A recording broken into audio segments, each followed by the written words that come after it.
In today's video, phase 2 of fat loss, the execution phase.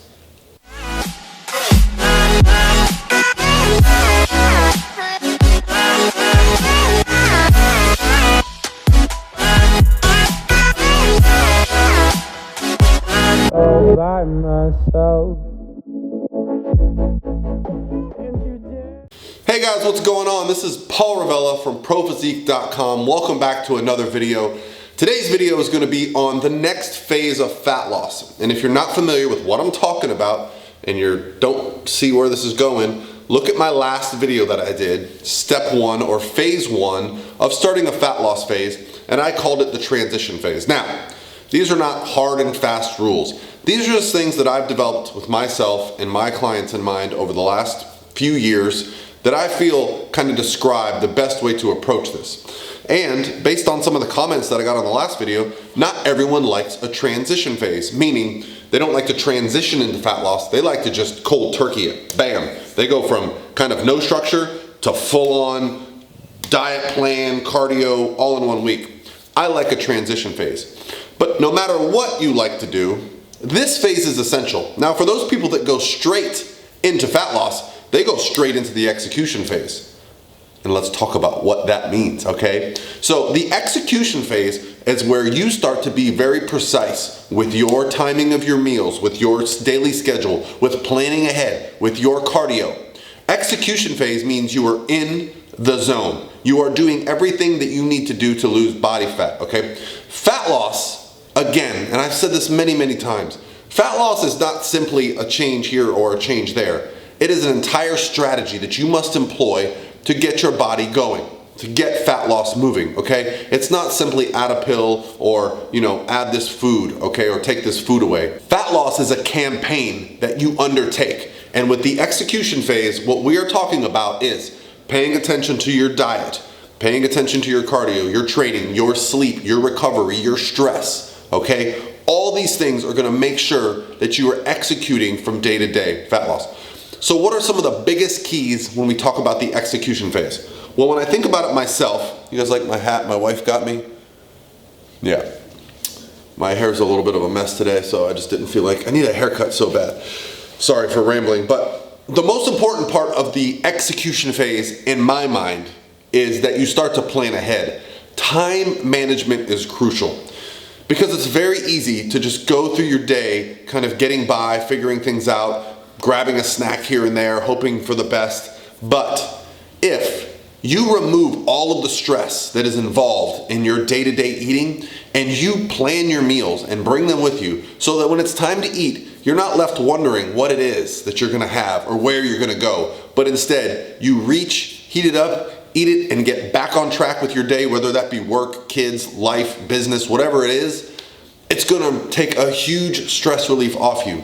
This is execution. This is getting it done so that you're going to be successful for the future. If you are not planning your meals ahead of time, if you are not bringing them with you, if you do not know what you're going to eat for the next 2, 3, 4 days in advance, then you're setting yourself up for failure, okay? But why? Why are we setting ourselves up for failure?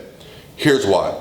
Because our lives cause a lot of stress, right? Our day-to-day life requires us to have a lot of willpower.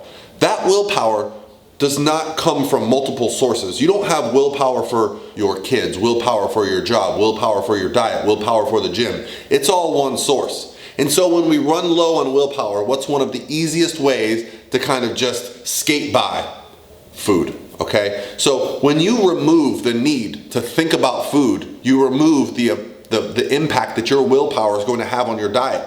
And I can tell you from experience, it seems like a pain in the butt, but guess what? If you plan your diet ahead 2, 3, 4 days, a whole week in advance, you get into some really good patterns and it just takes the stress off you. You just feel like there's a weight lifted off your shoulders. So when it comes to execution, in my mind, time management, planning ahead are number 1. Now, when it comes to cardio, the gym, I don't have time. That's the one thing I hear. I have to work, I have kids. I understand that. I'm not suggesting that life stops, but what you need to do is if you have this actual goal and you want to execute, you have to look at your whole week and figure out what you can do to change it. Maybe something has to change. Maybe you have to wake up an hour early to go to the gym. Maybe you have to go to the gym at a work break. Maybe you have to go to the gym on the way home. Maybe you have to go to the gym at 9 o'clock at night after your kids have gone to bed. I don't know what the answer is for you specifically, but I am always looking at what I can do. If I find that a couple days go by and I feel like, man, I wasn't able to execute, well, I start looking at where I'm falling short and how I can change things. And this is how we succeed. All right, guys, that's gonna be it for me today. I'm really excited. Today is Friday. I think I'm gonna sneak out and see the new Star Wars movie in the afternoon before people get out of work. It's one of the benefits of working for myself. I can sneak in to see weird movie times. And have an awesome weekend, and then we'll get into the next dieting phase. But before you go, guys, I have a very exciting announcement. You know, Lauren Cullen and I have been working very hard on this project called Redefined Healthy Radio. Well, when we started the project, one of the biggest things we wanted to do was get it going and make it a product that we were proud of, that we felt like was something that was worthy of having really high quality guests. And we've had some really high quality guests. But there's a fitness celebrity, someone that I've always looked up to in the sport, that lives in the Tampa Bay area. And I spoke to her, and maybe you guys remember, at the Olympia, and I said, hey, Aaron Stern, would you come on our podcast when the time is right? Well, I wanted to get the podcast desk built. I wanted to get the microphone stands in. I wanted to get the audio right. Well, guess what? The time has come. Aaron has said yes. She's coming over next Tuesday. So next Wednesday, Redefine Healthy Radio is going to have Aaron Stern, and it's going to be awesome. Lauren and I are super excited. We're also going to do a podcast tomorrow, and I think the topic is going to be the new diet break research that's come out, and just our experience as coaches dealing with diet breaks. And I think that's going to be a great one too. So if you're not already following the podcast, I'll link it below. It's on iTunes, it's on SoundCloud. It's called Redefined Healthy Radio. Our idea behind the podcast is just basically to put out information of overall health, not specific to any one thing. You know, of course, Lauren and I come from a competition background, but we're very much interested in what everybody's definition of healthy is, and that looks different for every single person. So we're looking for some great guests to have on this year. We're possibly taking it on the road with us. But if you haven't listened, we've already had 15 episodes and some wonderful guests. But we're so excited to have Aaron Stern on. So Aaron, if you watch my videos, I'm sure you don't, but thank you for coming on. You guys will see, she's just such an amazing person. Not only obviously having a great physique, but just so many other great attributes about her. And we're so excited and happy to have her on. So yeah, look for that soon. And I'll talk to you guys tomorrow when we get into phase 3 of dieting. That's right. Phase 1, transition. Phase 2, execution. I'll talk to you soon.